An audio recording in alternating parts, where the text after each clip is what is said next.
morning, everybody. Board Game Breakfast is back live, and a very, very, very, very, very, very, very Merry Christmas to all of you. And also, I believe, if I'm remembering correctly, and I think I am, that today is the shortest day of the year for the Northern Hemisphere, December 21st. If it's not, it's really close to now, which means light is coming back. The light at the end of the tunnel, the darkest day. It's darkest before dawn and all that, blah, blah, blah. Welcome back. I hope... Well, we've gotten a lot of good response on Winter Spectacular last week, and I hope you enjoyed it because we really enjoyed it. Every part of it was fun for us to do. There was a lot of work preparing it, but the actual doing it went off, we thought, okay. There were lots of top 10s, and yeah, so it was a lot of fun. This week is a different week than most because it's Christmas week, so people are taking time off. I'm going to be here in the office over a few days. I am taking off Christmas and Christmas Eve, if that's okay with you all. But I'm going to be doing marble racing. What does that do with board gaming? Well, it's a race. There's marbles in some board games. So we're doing the first of that today. It's silly, but it should be fun and entertaining. So we'll be doing that today, tomorrow, and the next day. Join us for that. But first of all, though, before we go any farther, I want to say this episode is sponsored by Panda Stars Games, which is great because there's a contest. Tammany Hall, which we played last week, and you saw how viciously fun that game is. We got 3 copies of this for people in North America. All you have to do to enter this contest is to email us at contest@dicetower.com. In the subject line, put the word Tweed, T-W-E-E-D. The best kind of suit. That's not true. And in the subject, in the body, you need to put what city Tammany Hall is set in. Also your address, so we can send you the game if you win, and you can find out if you win simply by going to dicetower.com/contests, and we'll post all the winners of our contest there. So yeah, it is, man, I'm excited. There's a lot of things to talk about, really, but Q&A is coming up later, so we'll talk about that. But let's get started.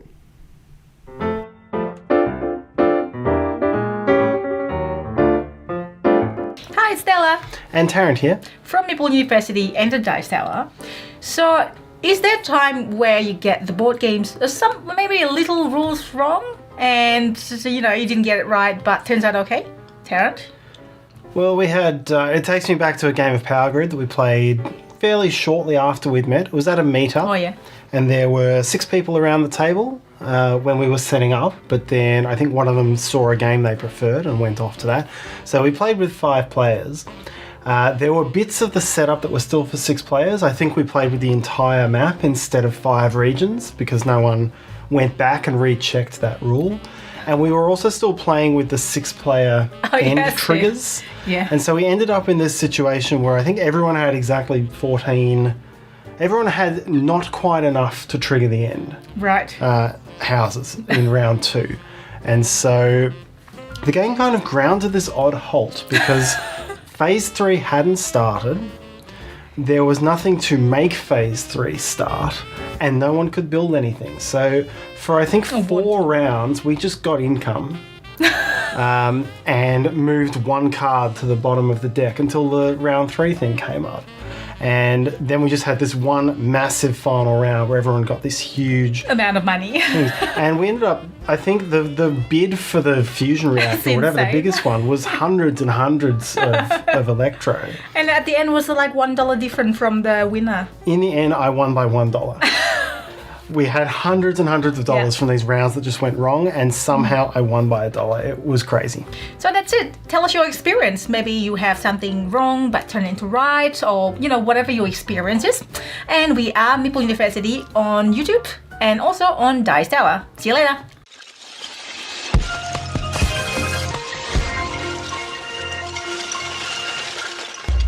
Hey there, Dice Tower fans. My name is Dave from GameVine, and early Merry Christmas and Happy Breakfast. Now, today on this mashup, we're going to do our best to try to fix some fiddliness in some games and keep it Christmasized. And the first one that comes into mind is Dead Winter. Now, it's in winter. One of the days had to be Christmas, right? And there's even a Santa Claus in here. Now, it has cardboard standees, which are okay, but man, if they could have sprung for some miniatures, that would have been nice. And you have the miniatures at your house right now, so why not smash them up? If you have some kind of zombie side or a run, fight, or die game, let me show you what that looks like down at the table. Let's go. Alright, so simple smash up. First thing I'm going to do is take care of the zombies. So I do want to point out something that isn't for my specific game, but BG Expansion has these 3D little pieces that will replace the cardboard pieces here for the blood and the frozen tokens, and oh man, they are so cool.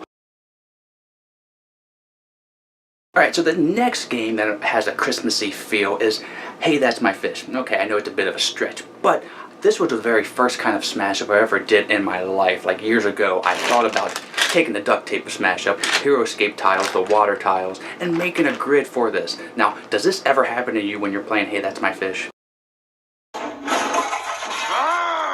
Well, that's why we want to incorporate these tiles. Let me show you what that looks like.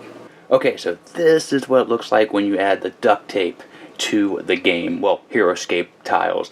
It just makes everything stay together much better and expands the game way beyond the box. But you can just pick up these tiles so much easier.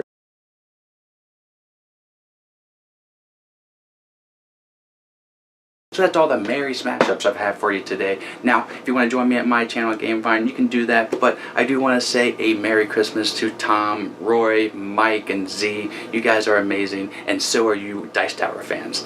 Until next time, I'm out. Bye.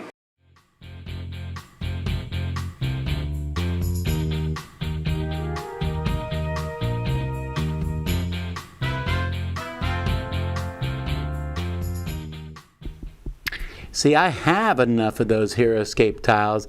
I actually could do that.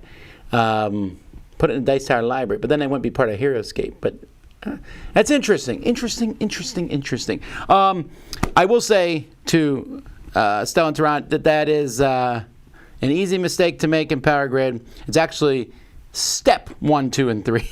But that's so confusing. There's like steps and phases, and yeah. Power Grid's a great game, but the way that they explain how it works is not the best.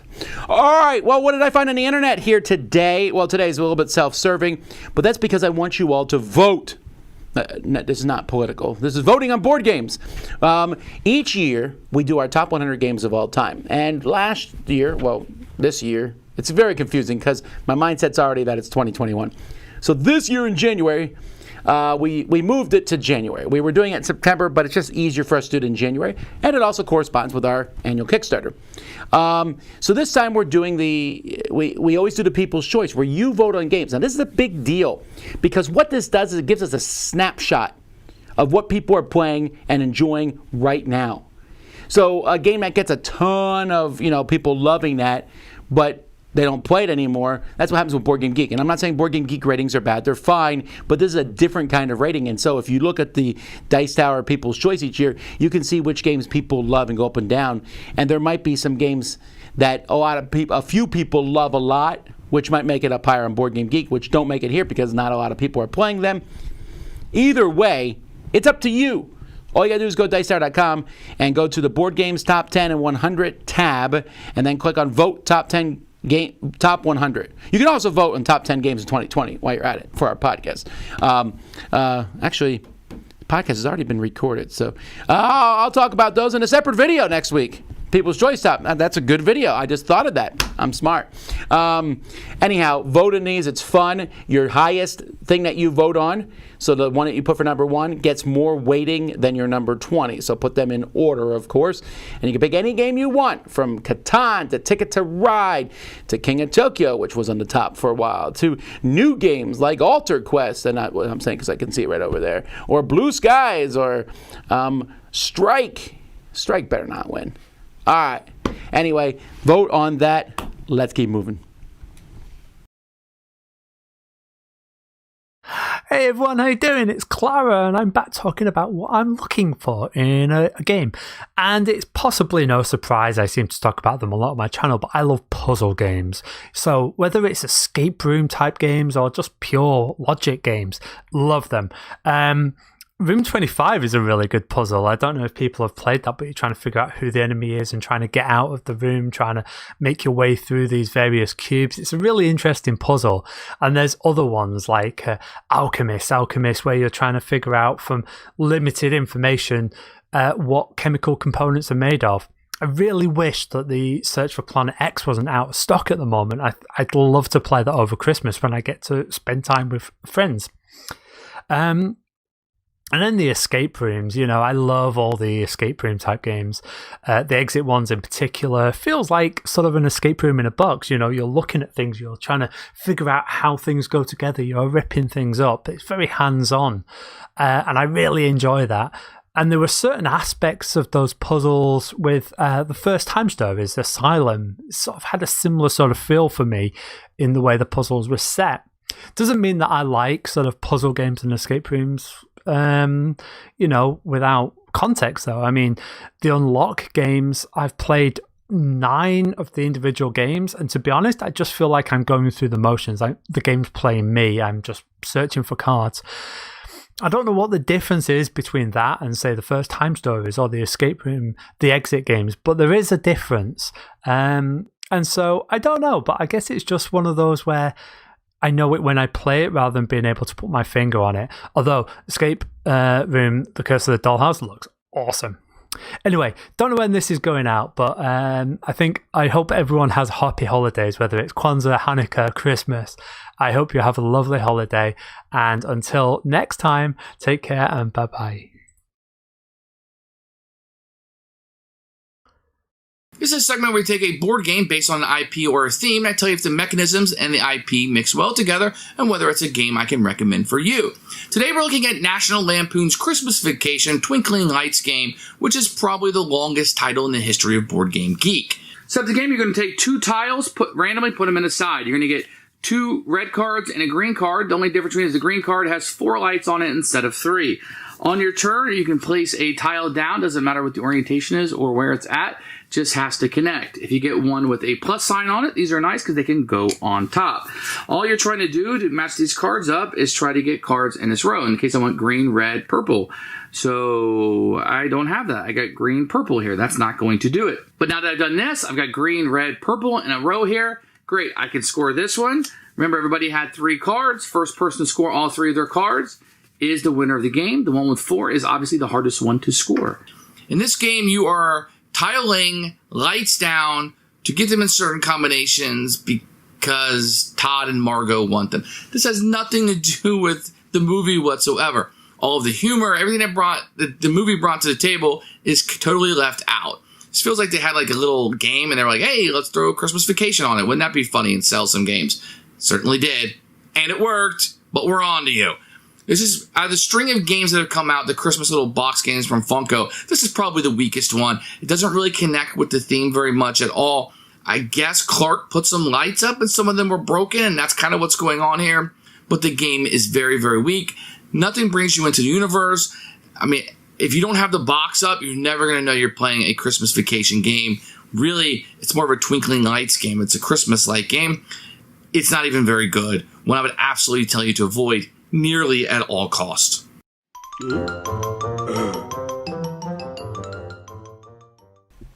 Makes me sad. Okay, but it is, I don't think it's I know it's not the longest name on Board Game Geek.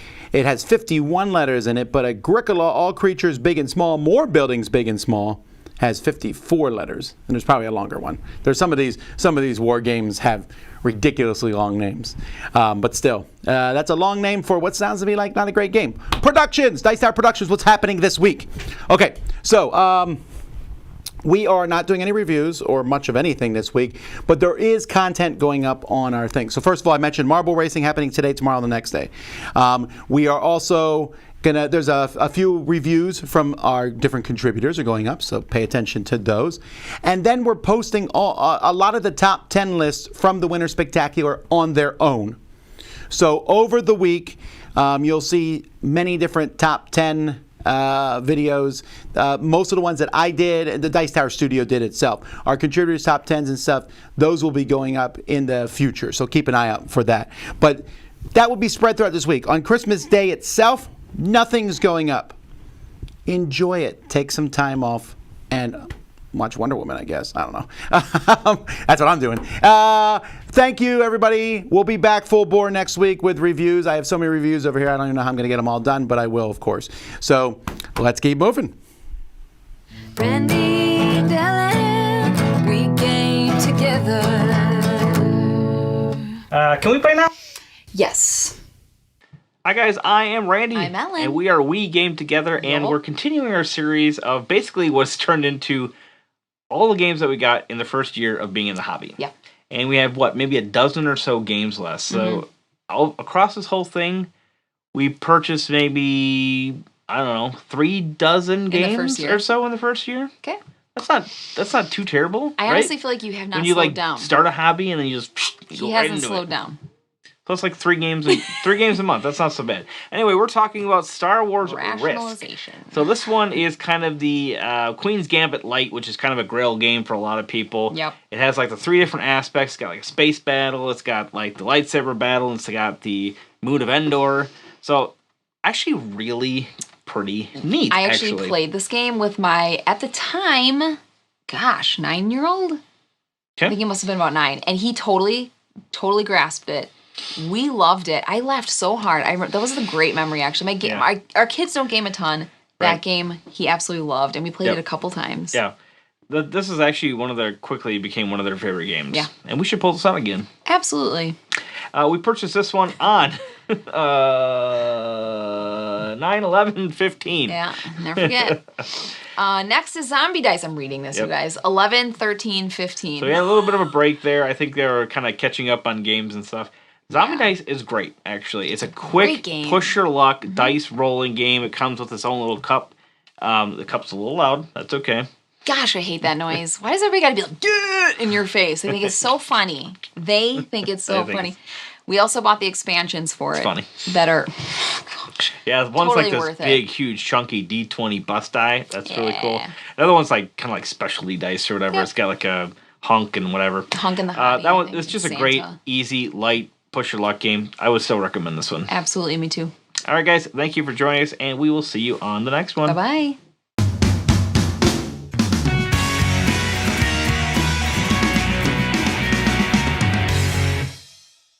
Hey there, everyone. It's Jen, the Board Game Librarian, and I'm joined by the adorably cute Matt, the Dice Chucker, my husband. Hi, everybody. And we're going to do a combined board game breakfast today, and because Matt's going to tell us about our book.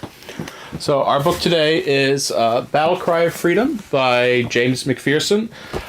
This is probably what many consider today the most comprehensive single-volume history on the Civil War. Every Civil War historian or aficionado has this book in their collection or had it in their collection at one point.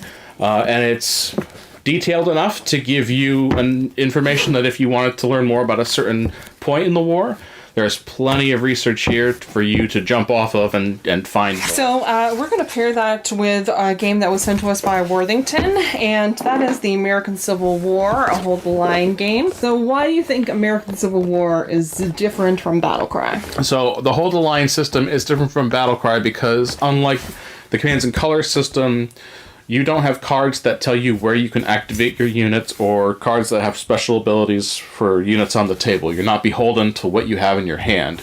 You have action points, and you can activate one regiment per turn. You can't use the same one over and over again.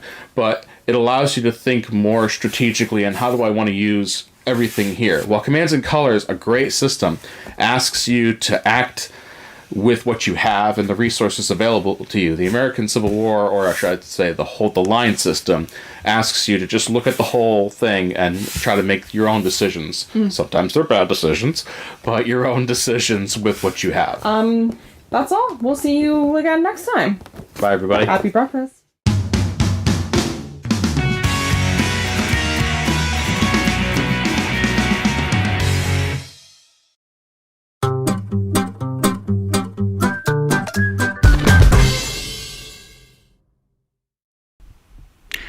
It's been a while since I've seen that Civil War game talked about. Wow, I just talked about it recently on our show. And Zombie Dice is an excellent little game, a lot better than you might think. Predictions from 2020.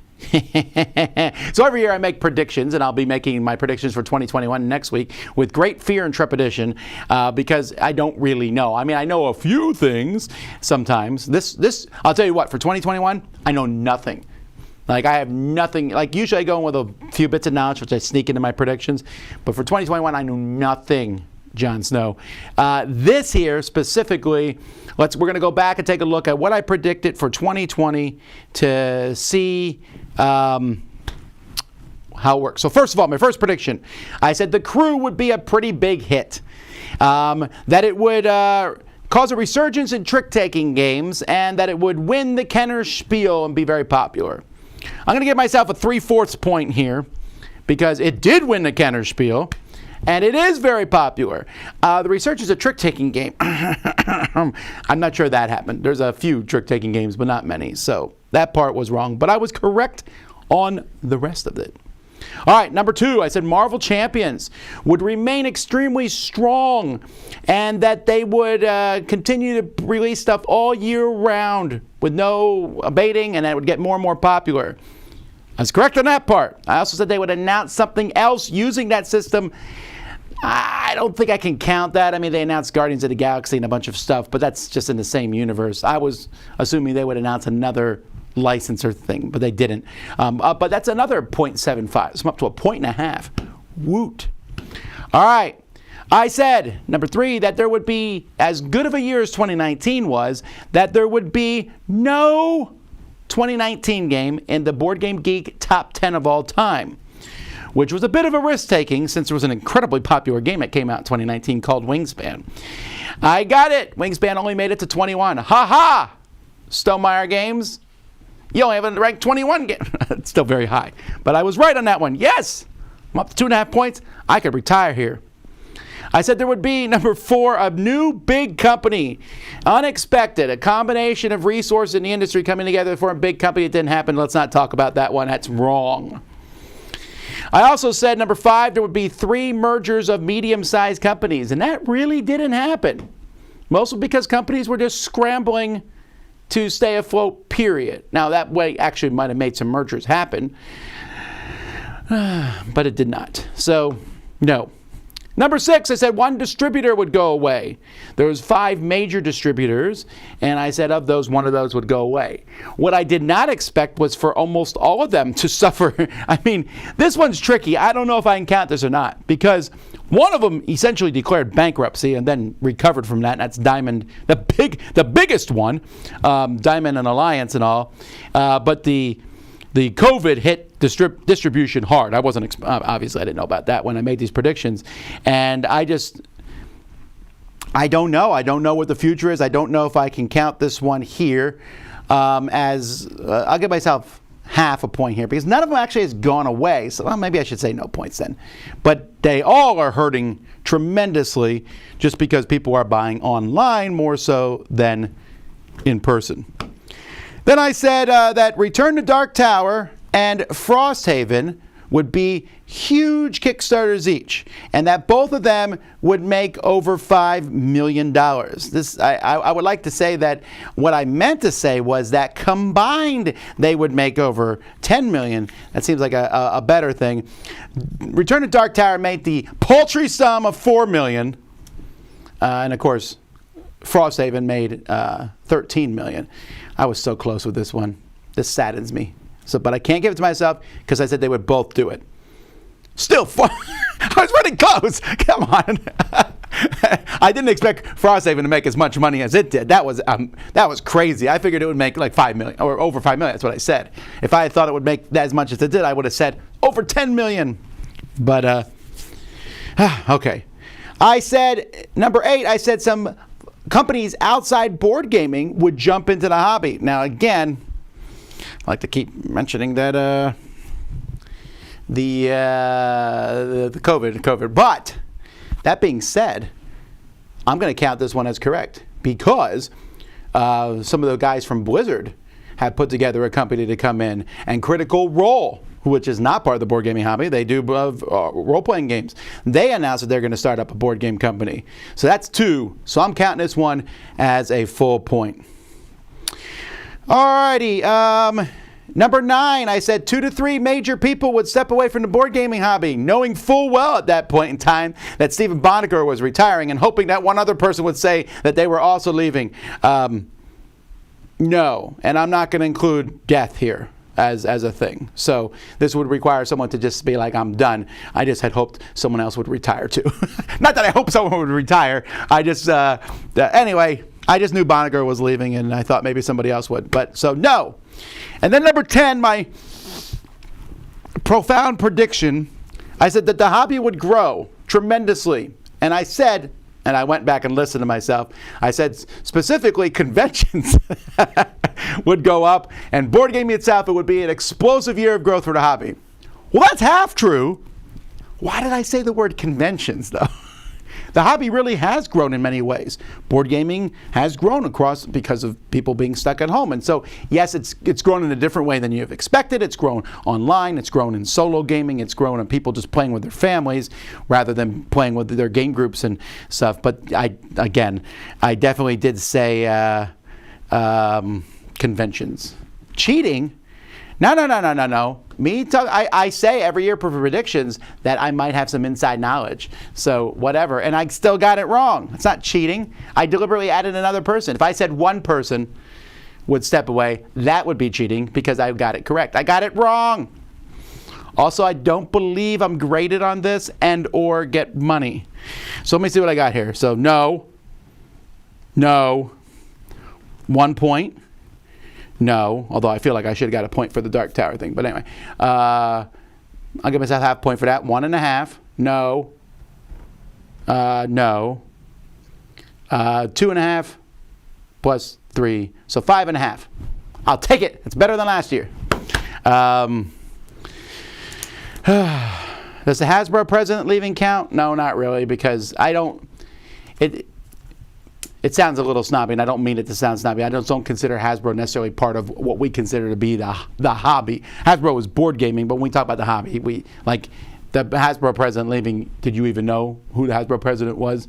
I was talking about, and what I meant when I said it was people you would know about and hear about. Like when Christian Peterson retired, and then of course this year Banagher retired, although we can all agree that he's not really notable, so it didn't really matter anyway. I said major. Let's keep moving. Hi everybody, it's Lexi from All Aboard Gamer, and today we're going to make white chicken chili. So come along and I'll show you how it's done. Alright, so we have a big stock pot. I'm going to put some olive oil in it as it's heating up. 1 small chopped onion. Okay, the onions are about done, so we're going to add in the equivalent of 2 cloves of garlic in there. This is about 4 cups of chicken broth. And now all of our seasonings. We're just going to put this in here. I'm going to season it, and then we're going to bring it to a boil. It calls for Newfoundland cheese, which is just a lighter version of cream cheese. We're using full-fat cream cheese in this house. Okay, so we're going to add the corn in. This is just frozen corn.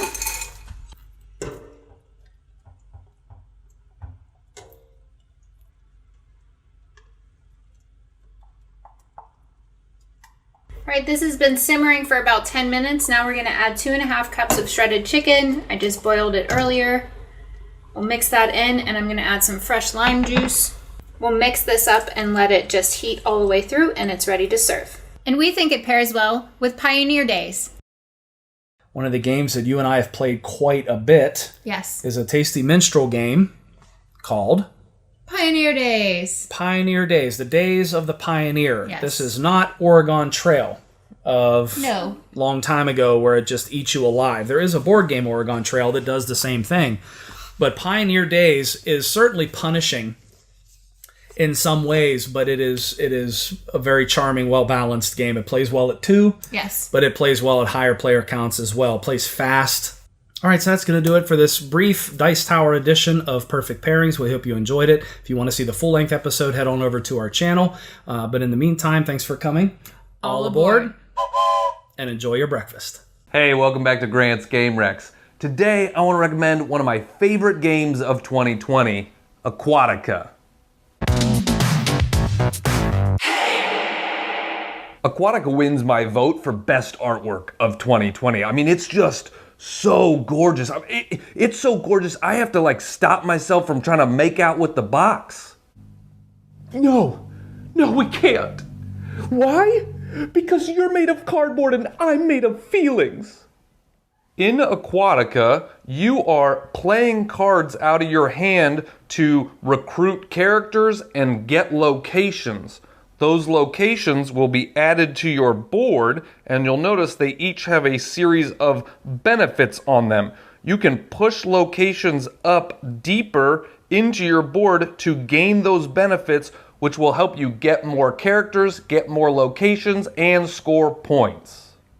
I really like that push-up mechanism because it feels like very interesting and fun and totally unique, like nothing I've ever played before. Plus, it leads to some really awesome, memorable combo moments when you're like, I'm gonna push up this card, and that's gonna allow me to push up this card, which is gonna give me this resource, which can buy me this card, which is gonna push up this card, and I'm gonna score this card, I'm gonna score this card. I'm the king of the ocean.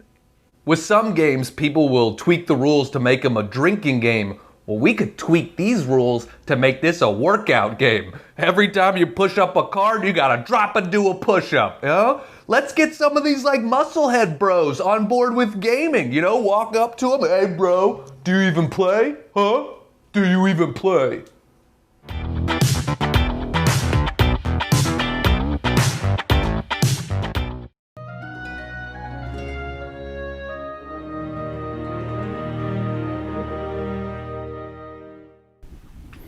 Surprise, Aquatica also made of feelings.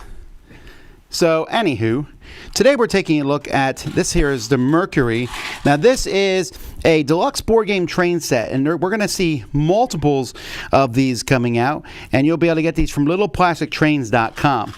So these are replacements for games that have trains, which as we all know is essentially one main game. So this is a Ticket to Ride train. You can see these. Of course, they're great. I'm one of those people who is pretty happy with the Ticket to Ride trains, even if I did replace many of mine with wooden trains, just so I could have different kinds of cars. You can see these with a train engine. Just makes me feel better. So these are the thing I want to use these for, possibly these ones in particular, are the high-speed trains in King of Tokyo. I think they're great. They're plastic. They have like 3 different colors on them. I just threw one on the floor, but we'll look at this one here. So this is an example of them. They have a good feel to them.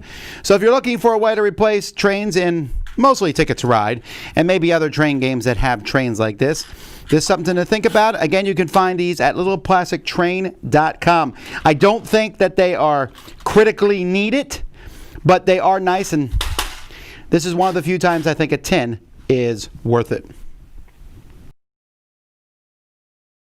What is up? My name is Melissa McCack, and this is Smashing Buttons and Slamming Cards. This is a segment where I usually connect a video game I love to a board game I love. But this week, I'm breaking the rules. I recently found out that World of Warcraft came out with their first transgender character, and I thought that was super awesome. Fairly recently on my own channel, Room 51, I came out as non-binary, my pronouns being he, him, and she, her, and I spoke about it with about gender dysphoria and board gaming. But I want to talk about some board games that actually have some sort of LGBTQ plus representation because it's important to me and I thought it would be cool. So I'm going to just talk about 2 games really quickly. One game that I actually have played called Sentinels of the Multiverse. It is a superhero style game. It's really cool, a lot of fun for me. Some people don't like it, but I like it a lot, where you're playing as a deck of superheroes, or you have your own deck as a superhero and you're playing against a villain with different environments and everything. And they have characters in there of different types of sexualities and gender identities, which is awesome. And another game that I know of that I have not played but I really want to is called Legacy of Dragonholt. Again, it features an array of sexualities and gender identities. And I just think that is super awesome, and I would love to see more board games have this type of representation. Anyway, that's it for this week. Thank you so much for watching. If you'd like, you could check out mine and my brother's channel called Room 51. I'll catch you next time. Hello, my name's Dan, this is Cora, and we're here today to talk to you about board games for children and families, aren't we? And we're going to do one of our series of just talking about games we've been playing recently. Yeah. And so what's the first game we've been playing? First game we've been playing recently is Extraordinaires. Extraordinaires, which looks a bit more like a briefcase than a board game, doesn't it? Especially if you kind of open it up and it's got loads of paper and cards and things like that in it.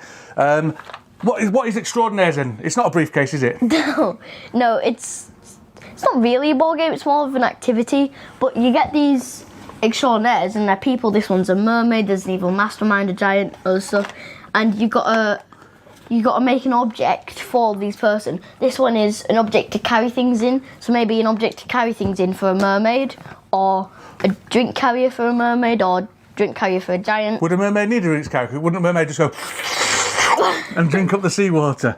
But yeah, all sorts of different objects in here, and you basically design it and then you draw it out, don't you? Yeah. And then you get little prompts here. So one of the prompts might be where and when might the extraordinaire use this kind of object? And explain how your design will operate. What will it look like in the inside? It's a bit like a design art project, isn't it, as much as a game?